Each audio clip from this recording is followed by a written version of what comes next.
magpatawad dahil nanay lang ako na nag-aalala.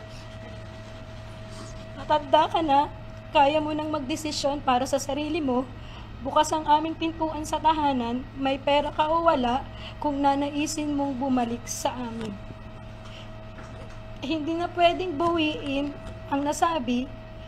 Ang amin lang, handa na ako at ang papa mo mag-usap tayo ng bukas ang loob na may pangunawa anumang oras na handa ka pag-uwi mo upang maayos ito.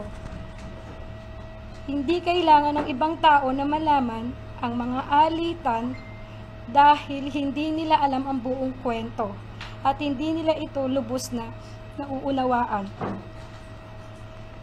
Gayunpaman, humihingi ako ng patawad sa iyo at sa sambayanan sa mga nasabi ko sa interview. Pagod at puyat ako sa kapapanood sa iyo ng mga panahon na yon. Di makatulog sa tuwa kahit tapos na ang iyong laban. Hindi ako nakapag-isip ng mabuti nang nirapido ako ng mga tanong ng mga reporter tungkol sa bagay na dapat ay tayo lamang ang nag-ayos. Patawad, anak. Iintindihan ko na maaaring tignan ng iba na kaya lamang ako nagsasalita ngayon ay dahil sa iyong tagumpay at kasaganaan. Ako ay nagsasalita para ilagay na sa katahimikan ng issue.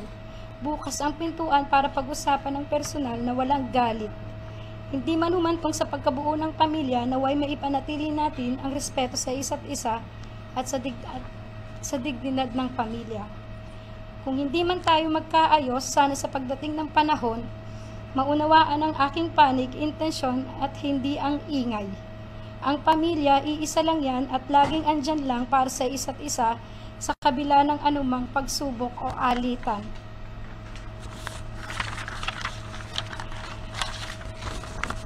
Ito'y pilit nating unawain hanggang wala na tayong maisip kung hindi ang mag-ayos siguro.